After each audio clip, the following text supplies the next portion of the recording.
You know, whether it was like driving around listening to Metallica and just like getting revved up You to listen to go. Metallica? I mean, I grew up in Ohio, Slayer, Metallica, all of that. Oh my God, this You know, changes of my whole image course, of you. You're like this nice sort of, right. Midwestern absolute nonsense. You're heavy Oh, metal. all of it, you I know. did like Def Leppard. Oh, well, yeah, sure. Just Um, Pyromania, just the one album. that was great. Yep. Yeah. I mean, you know, We've it was lost. You realize there's a whole fun. generation that was just tuned out of what we're talking about now. Yes. My next guest and I are both Gen X. We're both from a generation when we made mixtapes, manually, on tape. We'd spend days crafting our playlists. You needed to have a vision. You needed to know who you were making the mixtape for. You needed to have something to say. They took so much time and energy. To make one was actually an act of love, which is a perfect segue to introduce my guest, because a great mixtape is actually a perfect metaphor for true entrepreneurship. Jeni Britton started Jeni's Ice Cream after she dropped out of art school at 22 years old. And more than great ice cream, that brand has helped transform the whole category. With flavors like brambleberry pie and powdered jelly donut, you can actually taste her creativity. Jeni didn't follow a playbook. She did it her way. So what does this have to do with mixtapes? Simple. Jeni built her business with love. And her business is her mixtape for the world. This is a bit of optimism.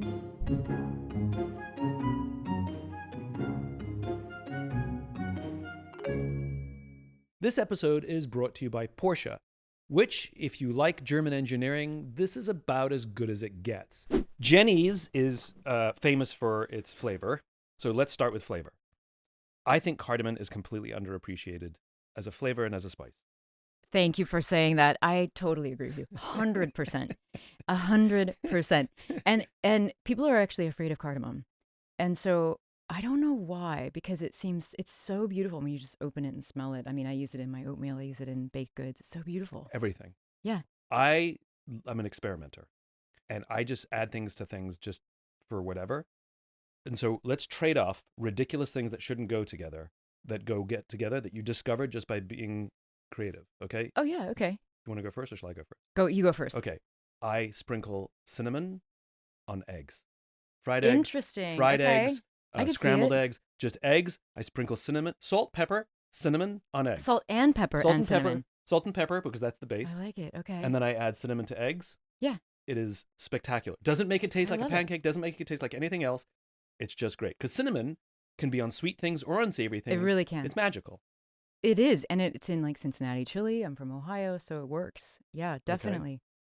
Oh, I love that. I'm still on ice cream a little bit because that's just that's the lens for me and my brain. But it'll get to other things. But I will say, one of the things I always said, that mint is hard to pair. Mint is hard to pair. Yeah, because at the ice cream shop, we'll always offer like a pairing suggestion. There's obviously ones like chocolate.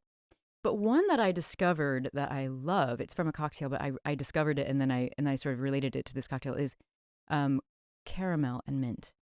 Ooh. Which you wouldn't think about. No. But so there's a cocktail, Yeah. and I'm not a big drinker, but something like this just is too interesting to me.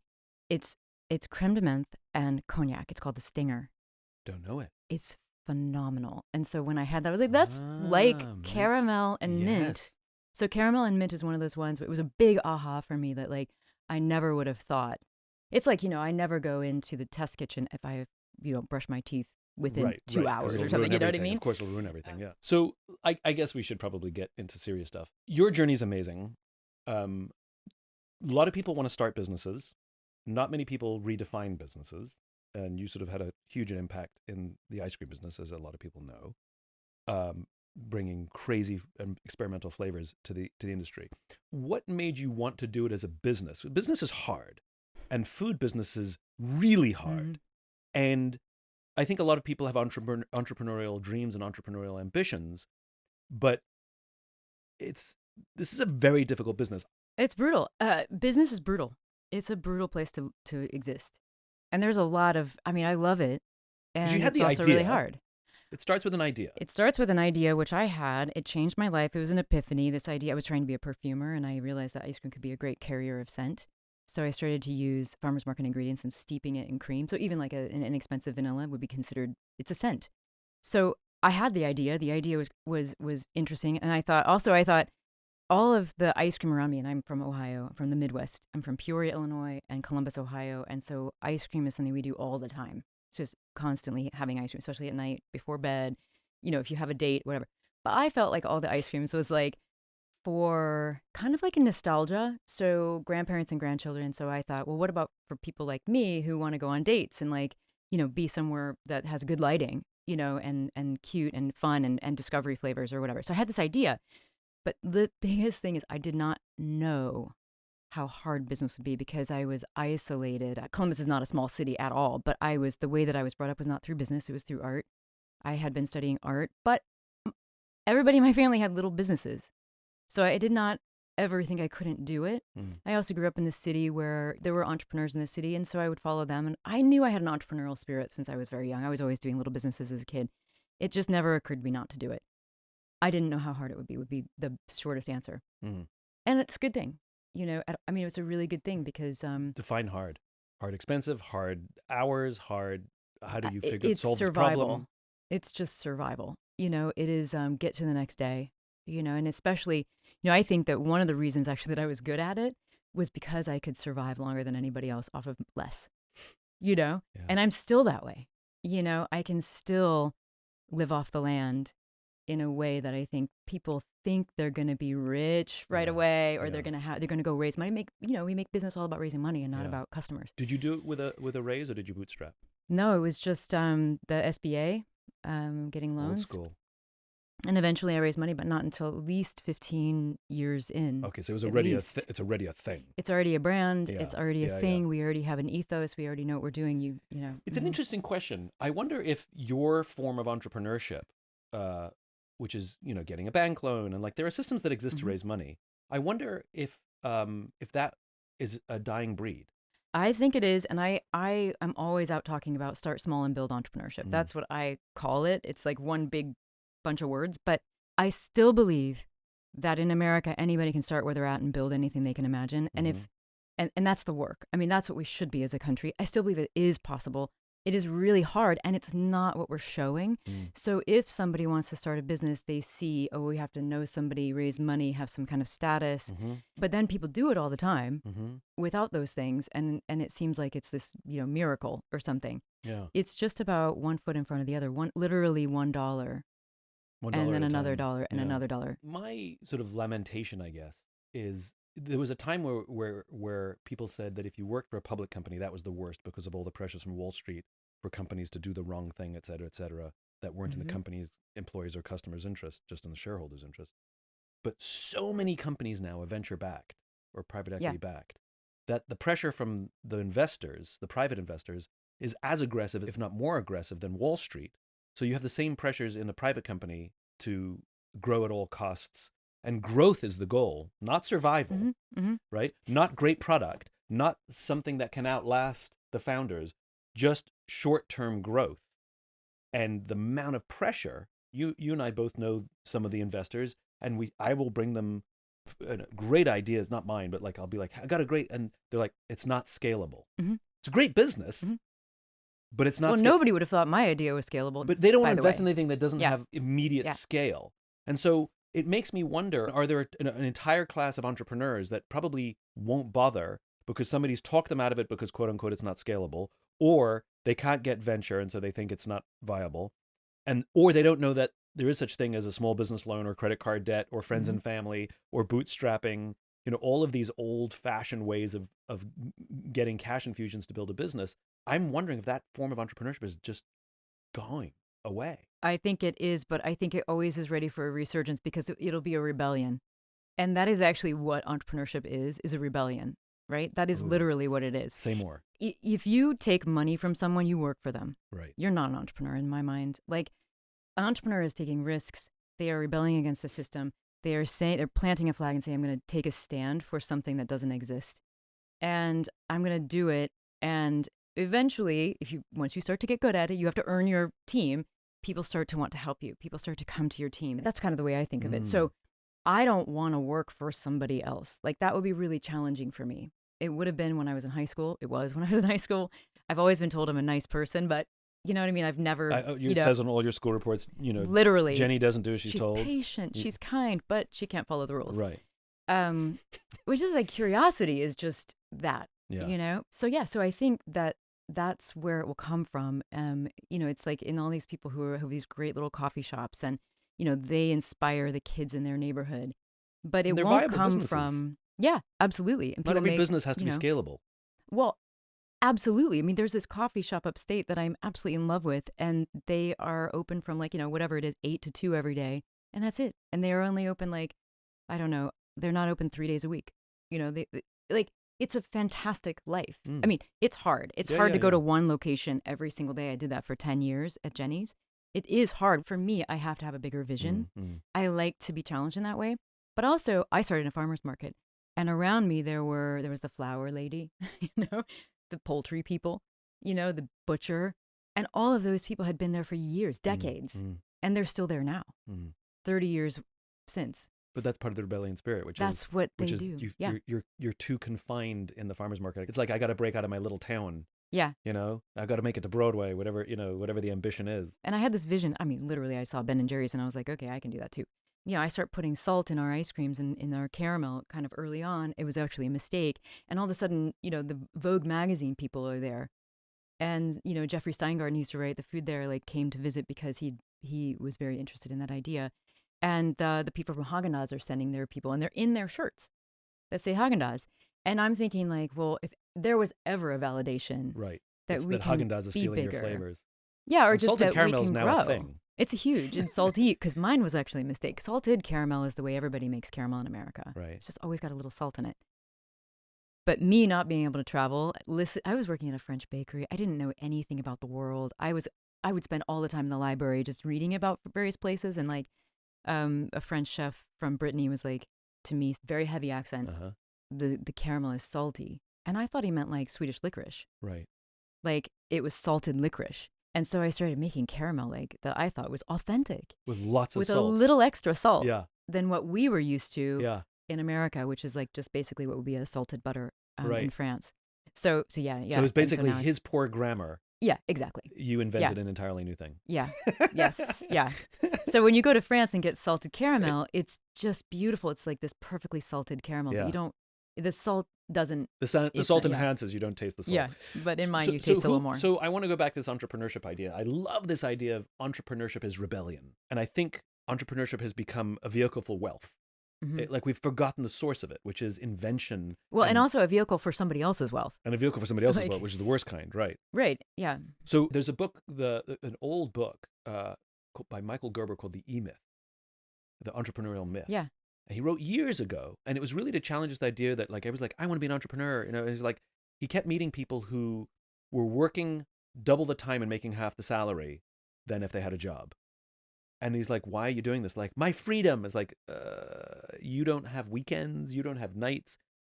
You've been doing this for 10 years. You work harder than you've ever worked and you don't make more money. Like, why are you doing this? And this entrepreneurial myth, it's not all it's necessarily cracked up to be. So I'm going to regret this question. I don't even like the sound of the question coming out of my mouth, but I'm going to ask it. Is there a formula for who should and who should not start a business? Well, I don't know. I want to say it's for anybody, but I also think that there are people who love to step into a team, do their part, and go home. When I was young, I thought everybody would think like me. We all think that everybody thinks like, I mean, I started when I was 22, so it was like I was just gung-ho and ready and excited and whatever. I thought everybody would be like that, and it took me actually probably longer than it should have to realize like, oh yeah, other people have other lives. Yeah. Sometimes when you have a vision, you get really locked into it. And it starts to lead you. Everything that you're doing starts to lead back to or advance that vision. And you almost can't help it. You just have to keep peeling back the onion, and then all of a sudden you're in. And you're locked in. And I don't want to say you don't have any other choice. It's just like, that's how it is. And you can't really get out of it, because if you do, your curiosity would kill you, right? You have to keep going. And you're compelled by that no matter how much it hurts, you know? Your turn of phrase is so good. We talk about following a vision. but I think it undervalues actually what happens. And you said there's a switch that happens at some point where you come up with this vision. At some point, the vision leads you, as opposed to you following the vision. It still starts with you, but when the vision leads you, it's now starting with the vision. Yeah. And the vision will attract other people. That's right. And the vision is the one, everything else can change, but the vision doesn't usually change. It's Shouldn't change. flexible enough, but the big vision is something that should come together because you know so much about whatever it is you're doing that you understand who you serve, who benefits, what the world looks like, at the end. And then everything else between that sort of is malleable. But you're right. There's the making the thing as well, right? Because what did Thomas Edison say? Vision without execution is hallucination. Yeah, that's right. Yeah.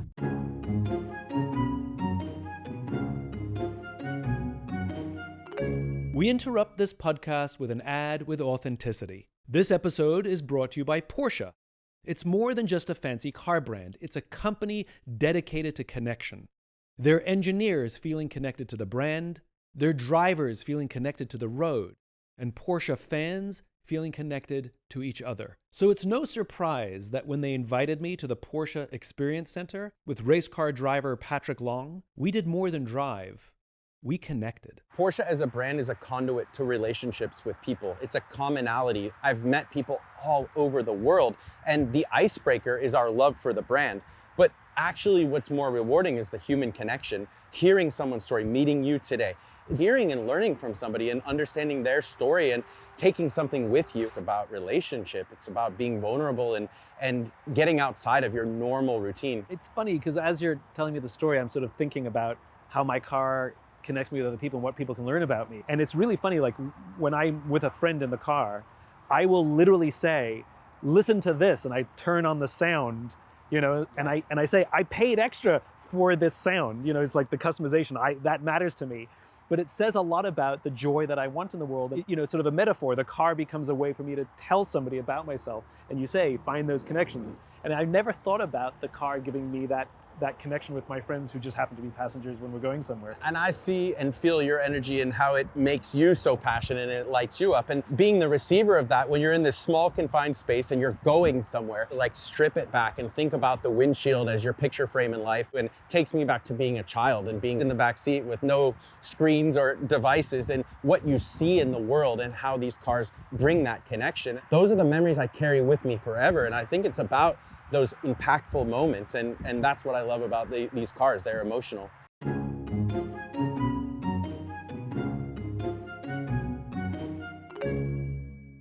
You know the old trick?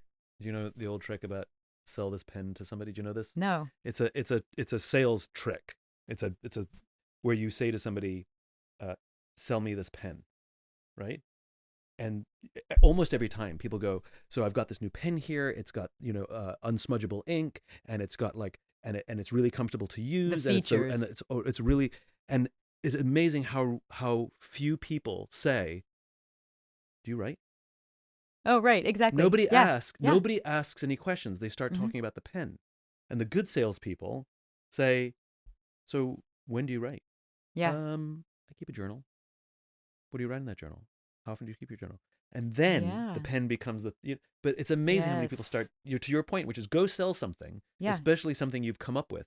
And I agree, and I think even go sell an idea. Yeah. Because the amount of people who be like, I don't know, versus like, I love your idea, Yeah. And also everybody will sort of be like, not a great idea.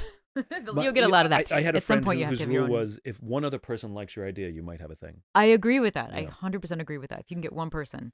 And I also think this sort of starts to play into sort of what an entrepreneur is. And I love your idea of the rebel, because I think we have a misunderstanding of what entrepreneurs are. There's a difference between an entrepreneur and a small business owner. A small That's business true. owner owns a small business. Yeah, you could be dentist. Yeah. And an entrepreneur solves problems. And you'll find entrepreneurs in companies, and very large companies, they're the entrepreneurs. And you can spot them because they keep getting performance reviews that they're not following the rules or they're not following the process.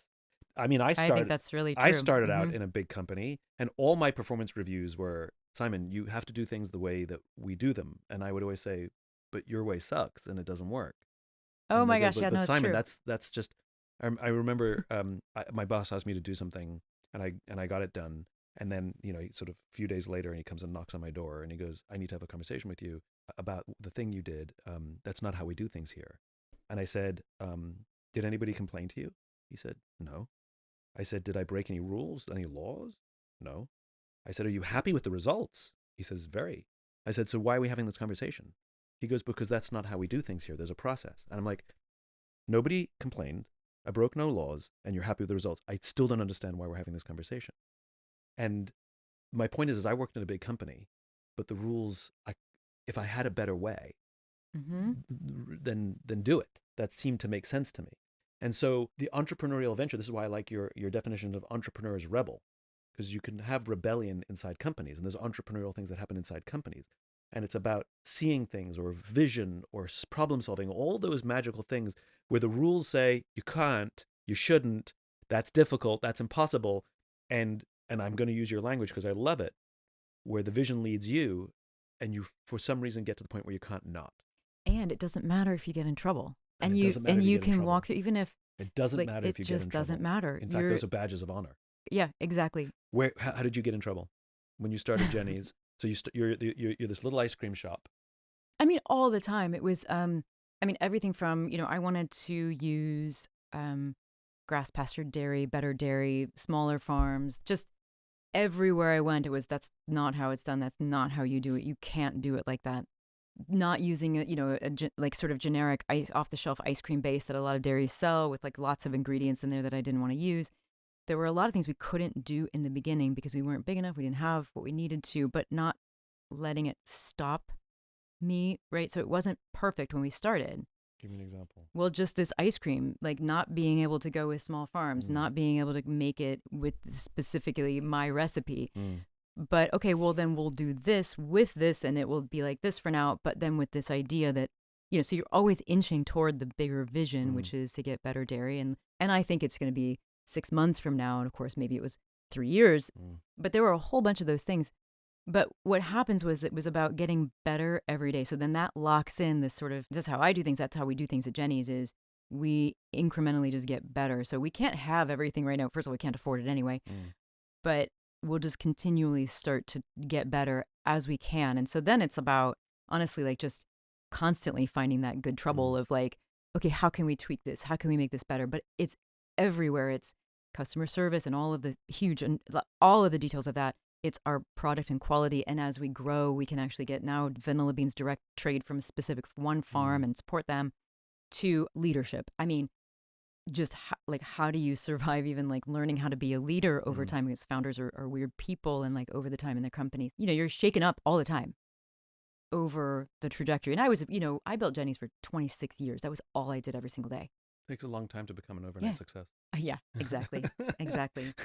As I said, I think that we live in a day and age where there's a lot of talented entrepreneurs, and there's a lot of great ideas, and there's a lot of disruptors. And I am just curious what the world would look like if not everything was so growth, money, and VC obsessed. And I don't think we would have creative ice cream company.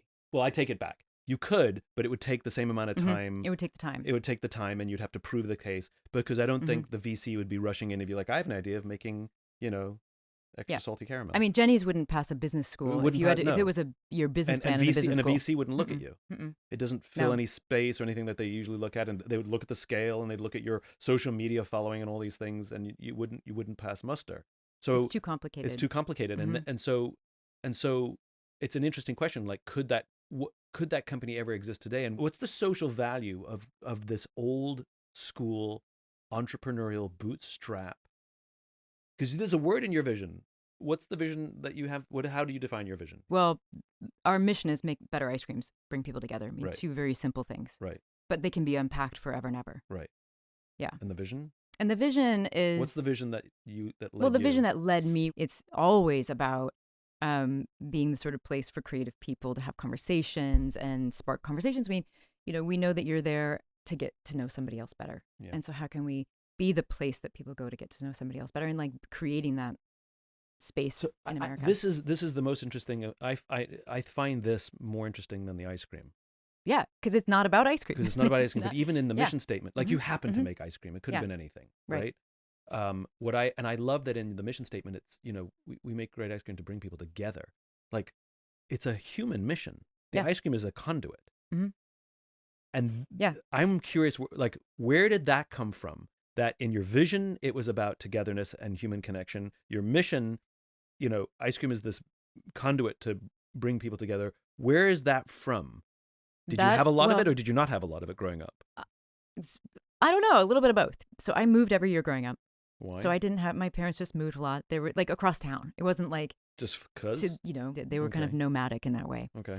And so I never had like a friend even longer than a year. I mean, my sister, lucky I had a sister 18 months younger than me at home. So we moved constantly. Yeah. And I think I craved community. And the other thing is, I've always been a very big introvert.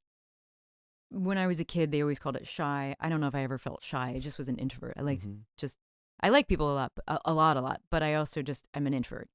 And so when I got my first job at an ice cream, actually my first job was at an ice cream shop, of course. I always knew I would be in ice cream. But what happened was that I was really good at it because it helped me put my ego and anxieties aside and just serve other people. And like, honestly, like this is like literally serving other people. Like, let me give you a scoop and of I ice cream. excelled. Like I wasn't shy anymore. I just had this character that I played at the ice cream shop that I loved so much. I didn't want to go to school anymore. I just wanted to be there all the time. And it was so great. And I think that this ended up being why service is so important to me, why ice cream is so important to me. And of course, I had no money to start. I had nothing. So my whole life ended up being that, especially that beginning. Like I realized like I needed so much help.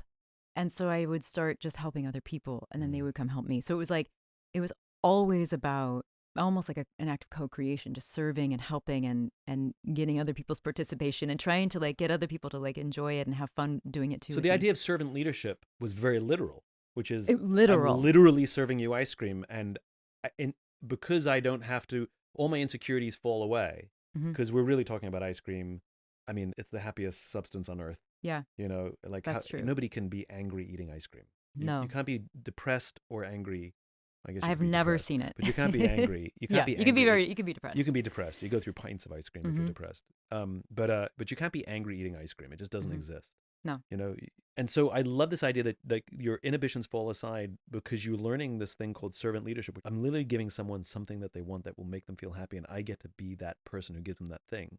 And so I guess what I'm scratching at here is because ice cream is now a metaphor, right? Oh, it's a lot of metaphors. Yes. So yeah. Ice cream is now a metaphor for service to bring some betterment to someone's life, some joy, some sweetness, whatever it is. What's the ice cream that you're giving to your employees? Not literally, but how are you serving the employees? What ice cream do you give them that gives them joy and happiness that makes them want to come follow your vision with you? At Jeni's, we all give out endless tastes, and so when somebody comes, they can wait in a long line.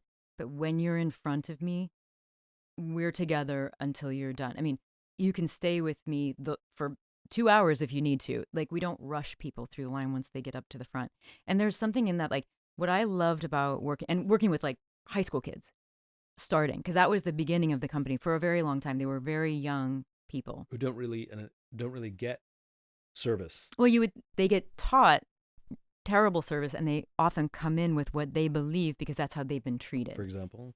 Going to a coffee shop, like, little things where you're kind of confused and you ask a question, and instead of somebody answering you, they like point to something.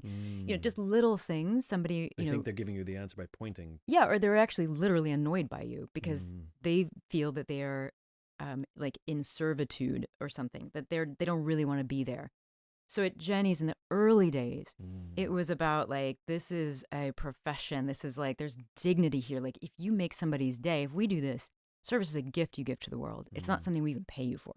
Like, we pay you to like show up on time and get the corners when you mop and do all those things. But like, service is a gift you give.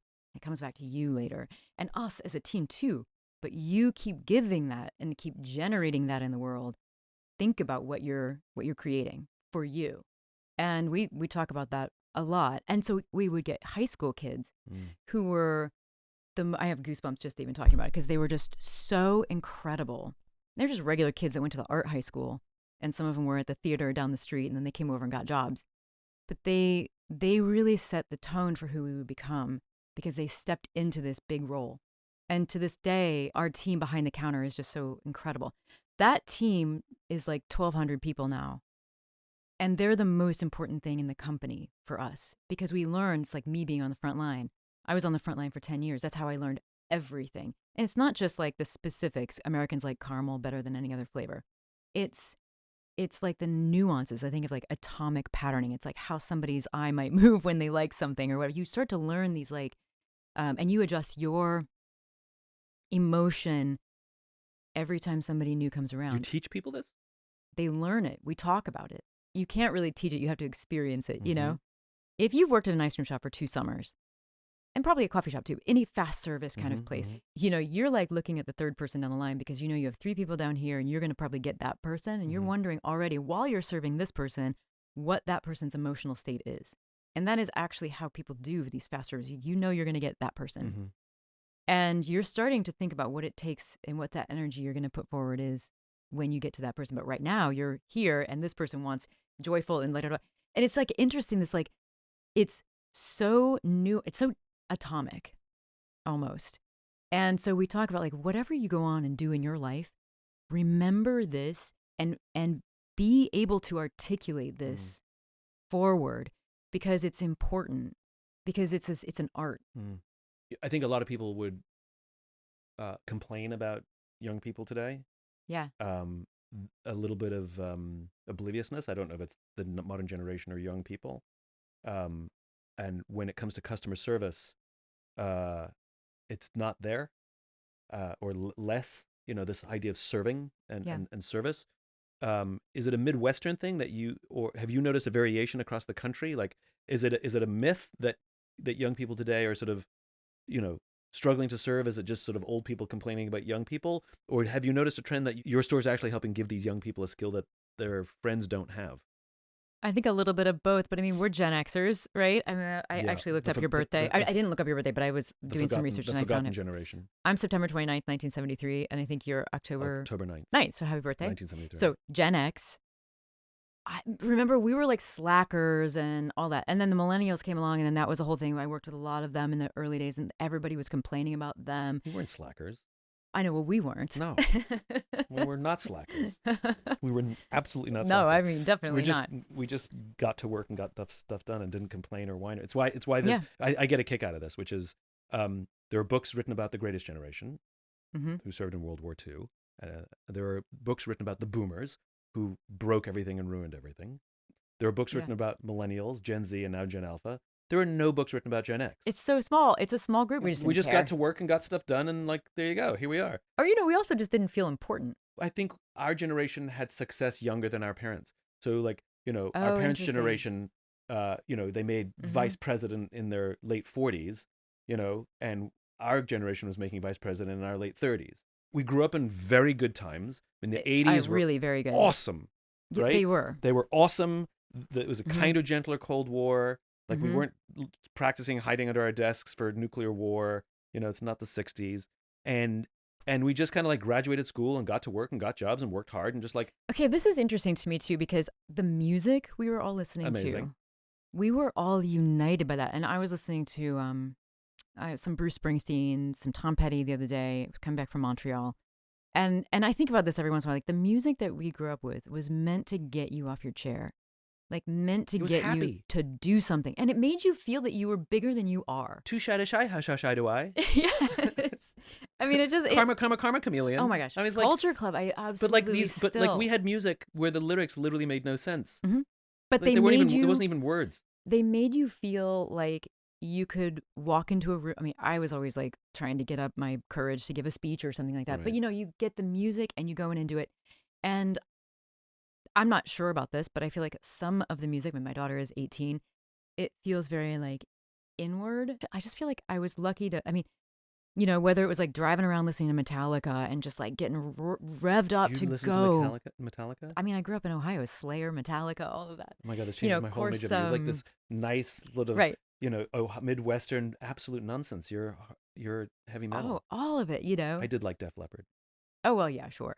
Just Pyromania, just the one album. That was great. Yep. Yeah. I mean, you know, we've lost. You realize there's a whole generation that was just tuned out of what we're talking about now. I know, and it's interesting. You know, we were I read somebody did a speech on the mixtape generation and what it took to create a mixtape. Oh, it was work. And it was an act of love. You put yourself into it. An act of love. And I was like, this is such a beautiful thing. It makes me so happy to have been a part of this. Yeah, you had to play and record on 2 different. But so to bring it all back anyway, because like entrepreneurship I think is ready for a comeback. This new idea of entrepreneurship where it isn't working for somebody else. It is more of a not that sort of heroic. It is though. It's a Frodo fun adventure. But like I think there's that idea of like go get money and then be a unicorn. Yeah. Like go be a unicorn. But there's also like this kind of entrepreneurship is very humbling. Mm. You're always like, kind of embarrassed. You're kind of like putting yourself out. You're taking risks, and it's never comfortable. In search of this vision, I guess, or whatever. You have just summed up the best metaphor of what true entrepreneurship is, which is the mixtape. Yeah. Okay? Because the desire to make a mixtape is a lot of work, like old school. You need the 2 tape decks, right? Mm-hmm. And it's very time consuming. Like if I wanted to flirt with somebody and I wanted to go out with a girl, like, you can't do it on the first date. That's too aggressive. No, but like 5 or 6 dates in, or like when you're dating somebody and they're your girlfriend, like the way you say I love you is you make a mixtape. And if you make a 2-sided mixtape, I mean, that's hardcore. Yeah, that's right? a lot of That's songs. a lot of effort, and it takes days. You can't and if even do it in one somebody gives sitting. you a mixtape, And if somebody gives you a mixtape, repeat. it's an act of love. And you're listening to it An act of love. like nonstop. Nonstop. And it's you emotional. don't even like every song. But you love the but reason it's there. because they loved it. And there's a vision that has to be there, which is I want to tell somebody something. I want to show the world something. I want to put my stamp on it and do it my way. And I'm going to give a little of myself. You're getting to know somebody through this. And even though the songs exist, like everybody knows the songs. In this order? In this order with these lyrics or these melodies or these. Oh, and then you write the notes. And like real love is like the design and like if you get a real mixtape, the whole thing is filled in with words, not just what's on there. Yeah. That's right, because you got to write the and I think this is the greatest metaphor for why you should start a business. I think that's exactly right. Which is I want to tell somebody something, and there's an act of love. I'm going to put in this huge amount of effort with a high probability of failure, but it's worth it. Yeah. And there is a rebellion to it, right? You should be doing your homework, but instead you're making a mixtape. You should be becoming an accountant or a doctor or a lawyer, but instead you decided to become an entrepreneur because it's so time consuming. Yeah. And you have to have a little bit of organization because we can tell when a mixtape is done badly because it's just whatever was on the radio, right? Versus thoughtfully. I totally agree. Like, what is driving you to do this? Like, what is so powerful, so important that's driving you to do this? Yeah. Like, understanding that is it. Because that's where you take the risk. That's where you take the effort. You put the effort in. So good. How do you go from ice cream to fiber? How do you go from protein to roughage? Yeah, right. How do you go from really sweet and lovely to no taste at all? Yes. Well, it's, I'm just curious how you made that transition. Like, what act of love was that? I was with Jeni's, I was 100% in, 150% in, too much in. Yeah. For 26 years. Yeah. And it was, I was probably in too long, actually.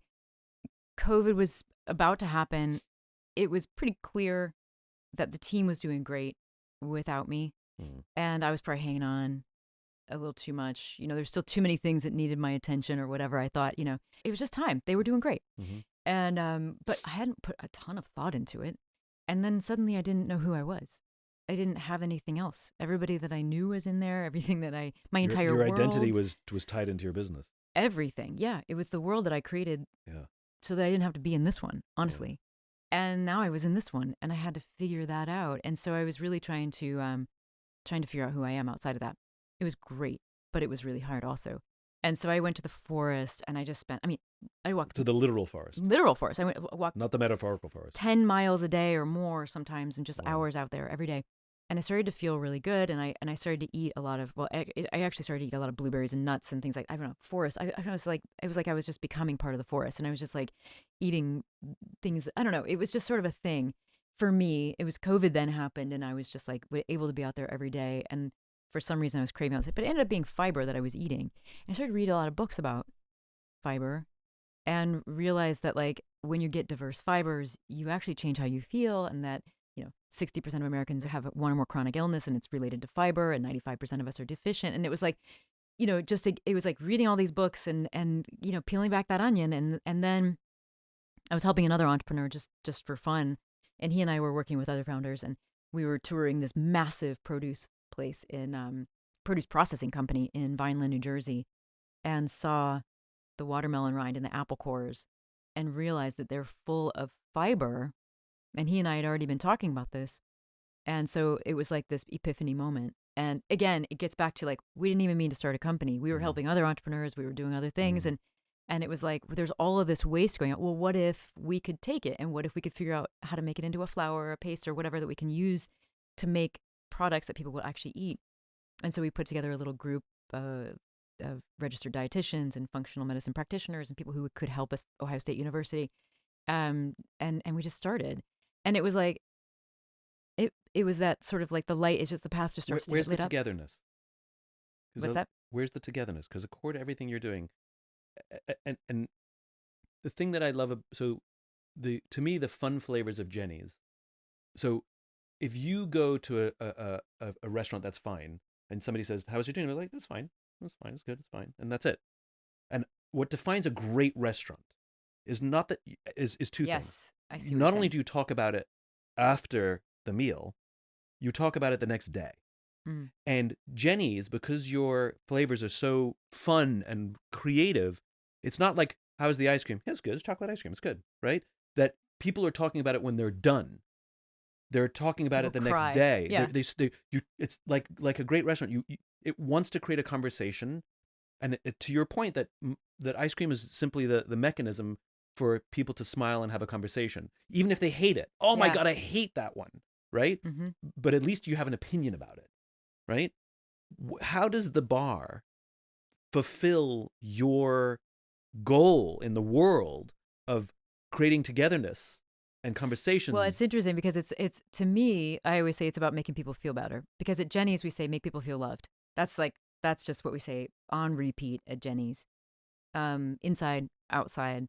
And so this is similar to that in that it's a chance for me to make people feel better, but it's just a different kind of better. And I believe so much that there's like nature inside of you, nature outside, and all of this. And to me, it's all one. Can I propose a logic? Yeah. It's not a marketing thing. Yes, please. Yeah. It's not a marketing thing. It's just as I'm talking to you and getting to know you. If the goal is to make people feel loved, you are much better equipped to give love if you feel good. That's true. That's exactly right. If you're unhealthy, and I mean that in physically unhealthy, mentally unhealthy, like all the unhealthies, it's very hard to give love when your body is depleted in some way, shape, or form. And one of the reasons to eat well, get sleep, exercise, is you are better able to serve the people you love. That is exactly right. By giving them love. And I think you're right. This is a very, very simple and oft forgotten component of health.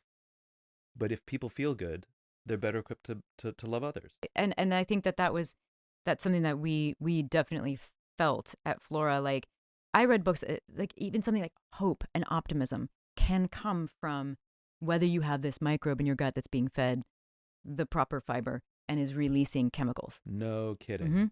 So once I read that, I was like, and there's a whole bunch of things, mental clarity, but also like it affects your emotions. It's really like, it's not even your second brain. It's like your first brain. It also reduces the glucose spike you'll get from ice cream. Yeah, exactly. Yes. So eat your fiber first, then eat the ice cream. Make sure you get your fiber, whatever in the morning before you have your cone. So we were thinking about that. We're like, wow. I mean, if we could just wave a magic wand and just get people back to eating fiber, not even our fiber, just get people back to eating enough fiber and diverse fibers every week, it would have a huge impact on all of the challenges that we have right now. Not just chronic illness that's diet related and physical, but also how we treat each other. I read a thing recently that I found a little overwhelming, which is, we're supposed to eat vegetables and leafy greens and all this stuff. And I'm like, okay. And so I would have like kale with every meal or spinach with every meal. And then I read a thing recently that I have to eat 30 different types of fruits and vegetables per week. Yeah, 30 plants. So 30, that can but also be different like but spices and herbs. So but I count those. but they have to be different. Plants. I mean, sorry, legumes, beans, nuts.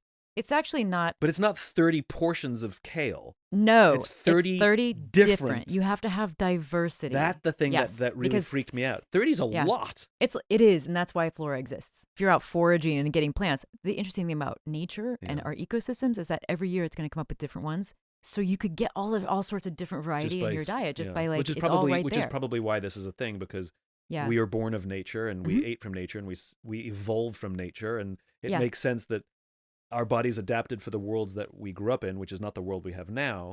And Right. so we have to go, unfortunately, recreate But we have this the diversity of nature culture. through a bar. and we are not processing 30 vegetables and fruits and Yeah. things in our kitchens anymore. And so, but you can. I have to It's, ask you you a know. couple. We Yeah. do. I don't want to end, but this is a shame. So here we go. I have a few questions that I'm supposed to ask you. Okay, great. We'll see if I can answer. Jeni's Splendid ice creams almost didn't recover from a recall in 2015. What did surviving the cataclysmic event teach you? That is absolutely right. We had a big event in 2015 that was game ending for the company. And it was actually like the worst thing I've ever been to and also been through, and also the best thing I've ever been through.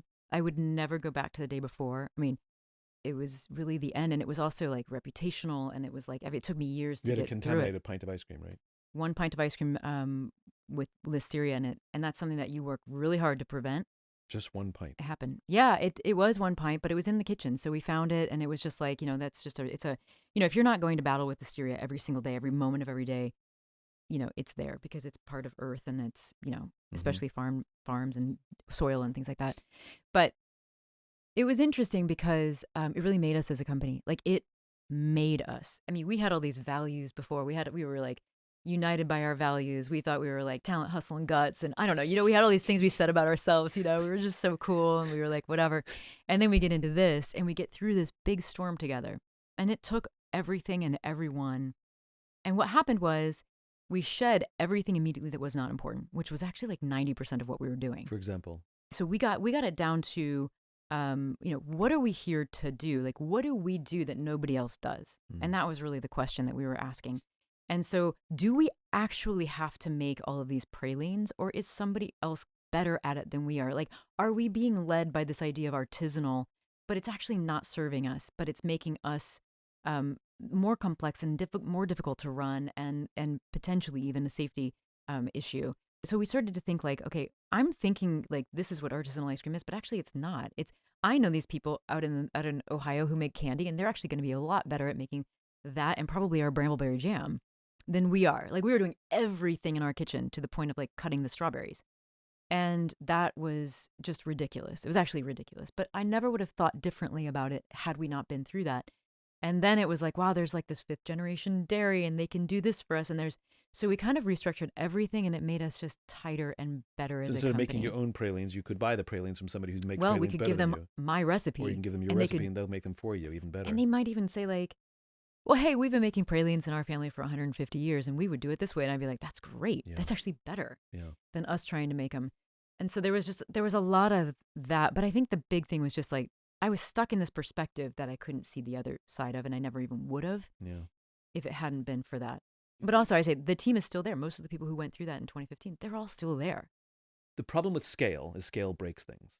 Mm-hmm. And you said it, which is everything was becoming more complex. And it's likely that it's that level of complexity that you sort of misunderstood what artisanal means. That means we have to make everything ourselves, and everything has to be the best, and we have to touch everything ourselves. Mm-hmm. That complexity that was built into the system may have created the conditions that 1 pint got contaminated.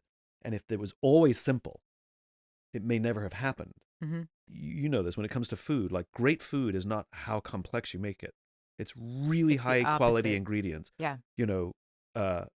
Simply prepared. Mm-hmm. And that makes great food. And we live in a world now where we've industrialized and taken the taste out of high quality food and made it low quality food. And then we have to add tons of chemicals to make to put the taste back in. And now we have complex foods that make us unhealthy and Mm-hmm. destroy our guts and all the rest of it. And what we're saying is this complexity breaks things. And again, this conversation with you is filled with metaphors, which is your listeria in a pint is somebody else's cancer and somebody else's depression and somebody else, because life is getting too complicated, too many moving parts. And if you can strip out the unnecessary and work and go back to your theme of together, which is, if I just work with people who are better at this, and my friend who's better at problem solving, my friend who's better at listening, and if we just like become friends and take care of each other, all of our lives get better. And you would never wish that kind of crisis on anyone. Of course not, yeah. And it's the best thing that can happen to you, because you will never cut that much out of your life without crisis. Yeah. And it's so freeing. And as an organization and as a human, that was it for me. I mean, it took years to get out of it and to get beyond it, as personally and also in the company. And also, I knew the day that, within the week that it happened, we were going to come out of it better. Yeah. And just to put a full stop on this, we're talking about this dying form of entrepreneurship, this sort of very love-driven, effort-driven kind of entrepreneurship that's not obsessed with scale, not obsessed with feeding an investor, but rather giving a customer something magical, bringing people together.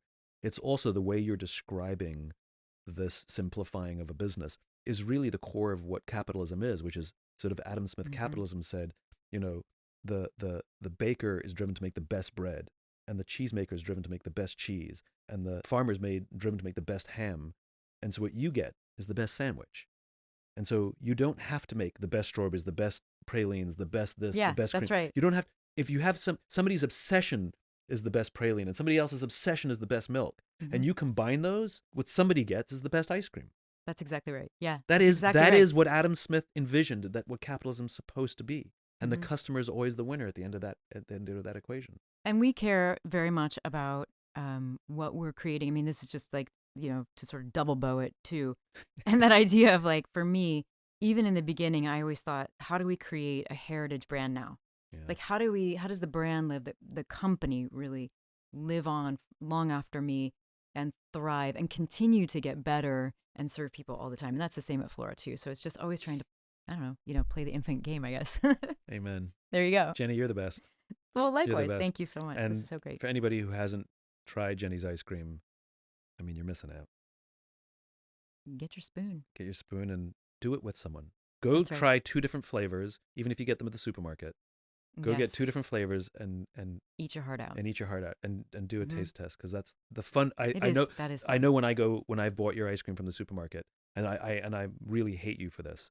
I go to buy 1 pint and I end up buying 3 because I'm like, ooh, we really should try this one. Yeah, and then you want to try them together. And then they're all open and we're all sitting there with spoons. That's what it's about. And it really Dynamic. it is for depression you eat Haagen-Dazs, and for joy you eat Jeni's. Yes, exactly. I love that so much. It's so true. So true. I love it. Thank you. So fun. Jeni, thank you so much.